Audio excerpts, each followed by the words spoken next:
Oh, this is a real good one. You really want to pay attention for the next 5 minutes as I talk you through the incredibly amusing story of Patrice Couleurs. Who is she? Let me bring you up the information. Here she is.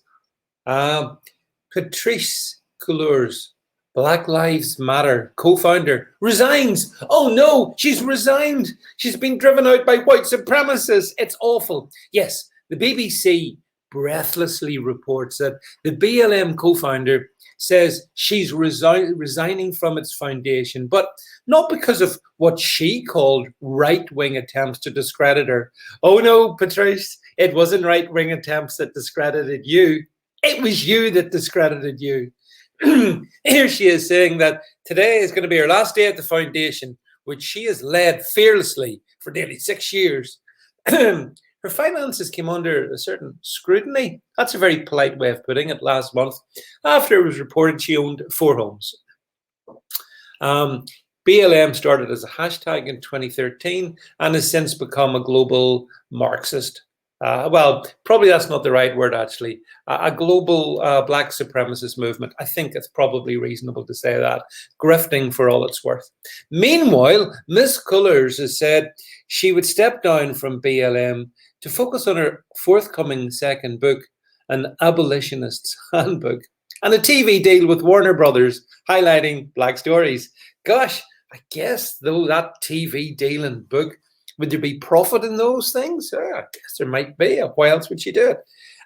She goes on to say, let's see what else trash here the BBC is pushing out.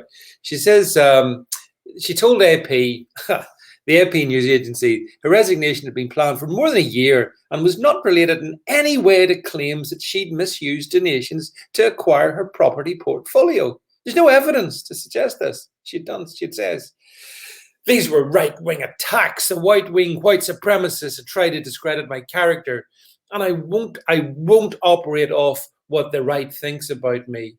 Okay, so right, that's what the BBC was reporting. But of course, we have to remember that the BBC is almost as untrustworthy as BLM. So let me share this information instead with you, because it puts a slightly different picture on it. Communist BLM founder Patrice Couleurs defends her 3 million. Oh, 3 million. Oh, the BBC had it about just over 1 million. 3 million property portfolio, including a private jet hangar in her garden, and claim she's not been paid since 2019. And questions about it are a tactic of terror to silence her. Do you notice they all say this? If you criticize them, it's terrorism. Of course it's not. You're just asking questions. She said questions about how she has managed to acquire 4 homes were racist, and that it was a tactic of silence. She said she's been paid a total of 120 grand from 2013 to 2019 to work for BLM. Well, if she's been paid 120 grand and she's got a 3 million property portfolio, then she must have been extremely successful in other areas, which of course may well be the case. We don't know, do we? But I'd like to see the receipts on where those extra millions came from during the time when she was fighting for the right for black people to advance her cause. Most recently, of course, most amusingly, she bought a property of $1.4 million home in Topanga Canyon, LA, which is an 88% white area, 1.8% black. Yeah, she's really helping. She's really helping her compatriots, isn't she? Let's see if we've got some more. And here's a couple of, again, some lovely images of her. She looks such a delight. And here's the £1.4 million pad that she recently purchased. Here's another one, a custom ranch in Georgia. There we go. There's her indoor swimming pool and airplane hangar. And here's the details of all the other properties. However, they keep saying she was paid $120,000 over 7 years. So she's being paid about about $15,000 per annum, and she has acquired this million property setup, as well as the deal with the media and the book deal. So she's got lots of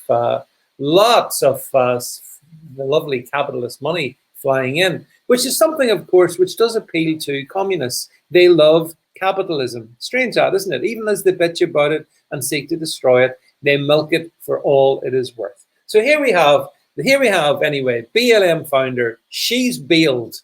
The organization BLM itself, it's quite simply a bunch of grifters. That's what it is. They have the huge sums that this organization has gotten. How much of that has been spent in helping ordinary black people? For example, the black businesses burnt down by BLM and Antifa last summer. How much have we got details on how that money has been spent to set those businesses back up, to undo the damage caused by the mobs that support BLM? Have we got some info on that? No info on that. No. But Patrice has left the building, folks. She has left the building. And of course, the reality is that so much of the support for BLM comes from white liberals who simply just praise this particular movement, which is, as I say, fundamentally, and I've had a conversation with Alana Mercer about this. It is fundamentally, it's not really a Marxist organization. It's an organization which is fundamentally race grifting for all it's worth. And that's something that I think naturally the media don't want to talk about, but I think we should talk about. So anyway, that's the latest on the BLM front. We've got the co-founder has bailed out of the organization, but I think she'll be comfortable in the years ahead. I suspect that anyway. You may have different views, of course. So please let me know what you think about this development as regards BLM in the comment thread below, and I'll catch up with you folks real soon.